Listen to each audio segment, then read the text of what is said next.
Shanghai summit is just going to take place within 10 days from now as we are talking, and on 31st we are expecting a joint declaration earmarking different areas on which this huge forum, which is one of the largest forum on planet earth, it has Eurasian landmass, Central Asia, South Asia and beyond also.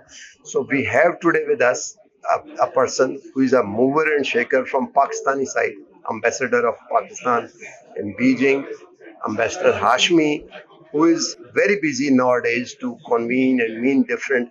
We'll just ask him a generic question on what we expect, and I think we can follow up one more question.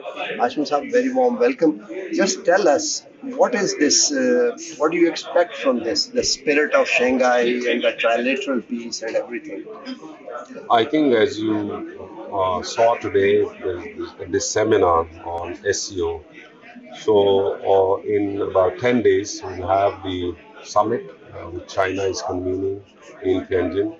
The summit will adopt a declaration.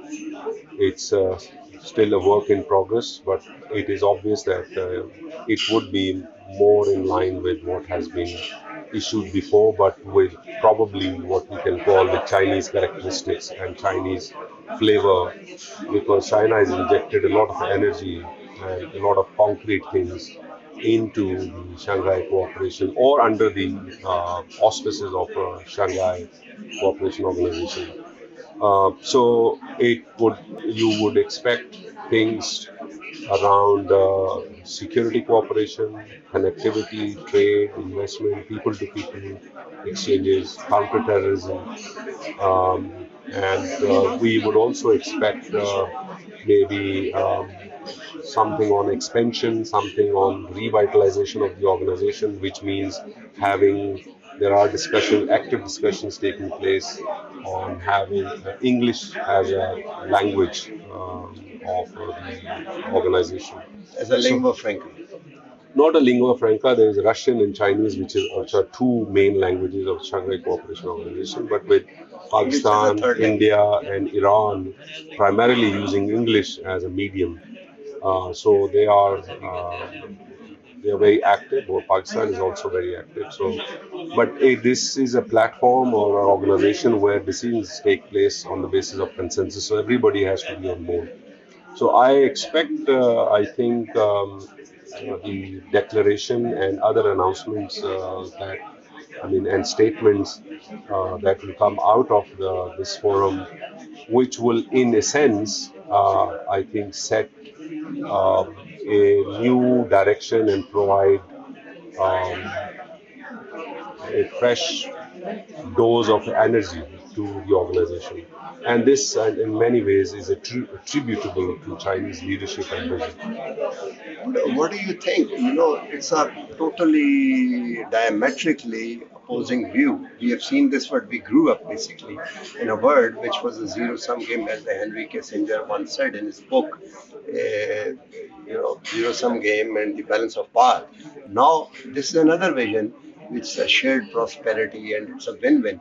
Do you think that the peace that could not be established in South Asia, where one third or one fourth of the humanity live, can be achieved through this? This sort of philosophy, especially when President Xi has mentioned that the peace among these three countries, which are. I think what the Chinese have outlined and presented to the world in the, let's say, in the last 10, 15 years. Um, for example, the larger framework of building a community with a shared future for mankind in the new era. That is the complete framework. Under that, there are new era which is coming up. Yeah, the new era is now. It's now. It's now and future. There are many tools and instruments through which China is promoting this larger vision. One is, of course, one concrete thing is the Belt and Road Initiative. If you look at it closely, China has achieved a lot, and this spirit despite what some in the Western press might say, but it is obvious that China has not conditioned these infrastructure building and many other things with what the some parts of the Western media would accuse it of. So China has followed, and I have seen it up myself very up close. China has followed a philosophy and a vision of win-win. What it means is essentially is that there has to be something for both parties or whatever more than two parties in it. And what is that is if you pursue a project and if you pursue a program, it has to be mutually beneficial to everyone. The second element of this is that in Chinese philosophy, they say that if humans, countries, communities, we have a shared future, destiny, and it is far more better based on centuries of wisdom, far more better to have peaceful coexistence. Resolved differences and disputes are inevitable, but they have to be resolved not through use of force, because again, history tells us that it creates more problems than ultimately you have to come to that. Yes.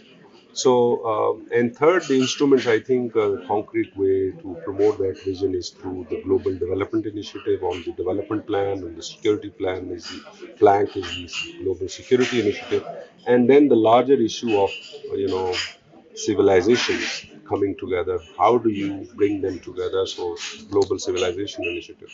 So I think it's a concrete vision. The sum and substance of it is, I think, I would say it is peaceful coexistence, shared future, and win-win cooperation.